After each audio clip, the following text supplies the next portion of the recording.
সিম card, আপনার number, কিন্তু সেটাই জাল হয়ে যাচ্ছে। কিভাবে? ডকুমেন্ট জাল হচ্ছে, নথি জাল হচ্ছে, আর নথি জাল করে একাধিক সিম কার্ড ইস্যু, সিম কার্ড ব্যবহার করে একাধিক সাইবার অপরাধ।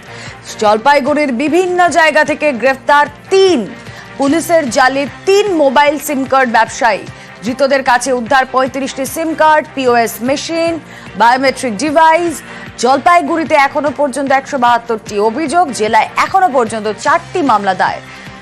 শান্তনু আমাদের প্রতিনিধি এই মুহূর্তে রয়েছেন সঙ্গে। শান্তনু, এই যে একাধিক সিম কার্ড ইস্যু করা হচ্ছে, নথি জাল হচ্ছে, এই পুরো চক্রটা কাজ করছে কিভাবে? দেখো, গত 1 বছর ধরেই কিন্তু জলপাইগুড়ি সাইবার থানার পুলিশ কিন্তু এই চক্রের বিরুদ্ধে লেগেছিল এবং বিভিন্ন জায়গায় তল্লাশি অভিযানও চলছিল। কারণ 172টি অভিযোগ পুলিশের কাছে জমা পড়েছিল, যেখানে বলা হচ্ছিল যে তাদের নাম করে বিভিন্ন জায়গা থেকে ফোন আসছে, তাদের নামে সিম কার্ড রয়েছে এবং সেই নাম্বারে তাদের থেকে বিভিন্ন রকম ফোন আসছে এবং বিভিন্ন রকম তাদের কাছ থেকে তথ্য চাওয়া হচ্ছে। এইসব অভিযোগ জমা পড়ার পরেই কিন্তু পুলিশ তদন্ত শুরু করে এবং গত 24 ঘন্টা ধরে জেলার বিভিন্ন থানা এলাকায় অভিযান চলে। তার মধ্যে মাল, মেটেলি এবং নাগরাকাটা থানা এলাকায় অভিযান চালিয়ে এখনো পর্যন্ত 3 জনকে গ্রেপ্তার করেছে এবং কিছুক্ষণ আগে কোতোয়ালি থানার এলাকা থেকে একজনকে গ্রেপ্তার করেছে পুলিশ, আটক করেছে পুলিশ এবং তাকেও জিজ্ঞাসাবাদ করা হচ্ছে। এখনো পর্যন্ত 3 জন গ্রেপ্তার রয়েছে, তাদেরকে রিমান্ডে নিচ্ছে পুলিশ। এবং পুলিশ যেটা জানতে পারছে তদন্তে, সেটা হচ্ছে বিভিন্ন ব্যক্তির কাছ থেকে আধার কার্ড নিয়ে এবং যখন তাদের কাছ থেকে আধার কার্ড নেওয়া হচ্ছে, তো একাধিক আধার কার্ডের জেরক্স নিয়ে নেওয়া হচ্ছে এবং তাদের পিওএস মেশিনের সাহায্যে যখন সিম কার্ড ওপেন করা হচ্ছে, পাশাপাশি হচ্ছে যখন বায়োমেট্রিক ডিভাইসের যখন নেওয়া হচ্ছে, তখন ডিভাইসের সাথে একাধিকবার তাদের আঙুলের ছাপ এবং অন্যান্য তথ্য সংগ্রহ করে নেওয়া হচ্ছে। একটি সিম কার্ড তাদেরকে ধরিয়ে দেওয়া হচ্ছে এবং একাধিক সিম কার্ড সেই নামেই কিন্তু ইস্যু করা হচ্ছে।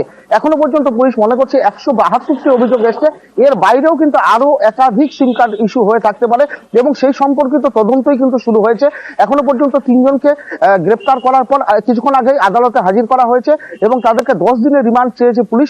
একজনকে এখনো পর্যন্ত আটক করা হয়েছে পুলিশ, তাকেও জিজ্ঞাসাবাদ করা হচ্ছে। সব মিলিয়ে এই চক্রের মূল মাথা এবং কোথায় কোথায় সিম কার্ডগুলো পাচার করা হয়েছে তা জানার জন্য পুলিশ এদেরকে রিমান্ডের আবেদন জানিয়েছেন এবং জিজ্ঞাসাবাদের পর এদের কাছ থেকে আরো অনেক তথ্য জানা যাবে বলে পুলিশ মনে করছে। তবে এখনো পর্যন্ত পুলিশ যেটা জানতে পারছে, একাধিক সিম কার্ড অর্থাৎ 172টি যে সিম কার্ড নথি জাল করে তৈরি করা হয়েছে একাধিক নামে, সেই সিম কার্ডগুলো দক্ষিণবঙ্গের বিভিন্ন কল সেন্টারগুলোতে ব্যবহার হয়েছে, এরকম তথ্যও কিন্তু পুলিশ জানতে পেরেছে। সবটাই কিন্তু প্রাথমিক তদন্তের মধ্যে রয়েছে। তবে পুলিশ জানতে চাইছে যে এই চক্রের মাথা কারা এবং এই চক্র মাধ্যমে এই সিম কার্ডগুলো কারা কারা ইউজ করতো এবং কারা কারা নিয়ে যেত। এই চক্রের সেই গ্রাস রুটে পৌঁছানোর জন্যই কিন্তু পুলিশ তদন্ত এগোচ্ছে এবং এই চক্রের বড় মাথা।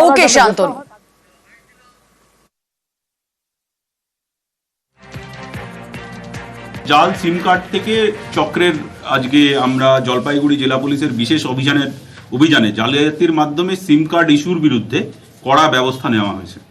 জেলার বিভিন্ন থানায় 4টি মামলা দায়ের করা হয়েছে, যার ফলে 3 জন গ্রেপ্তার এবং 35টি জাল সিম কার্ড, পিওএস মেশিন এবং বায়োমেট্রিক ডিভাইস উদ্ধার করা হয়েছে।